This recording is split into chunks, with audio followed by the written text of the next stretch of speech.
Right, so we're harvesting that no dig method, you know, on the potatoes. First earlies, pencil and javelin. So I've already just pulled one up there. We've got this one here. It's not bad actually, to be fair.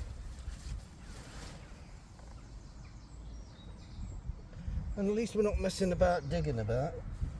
Let's try this one here.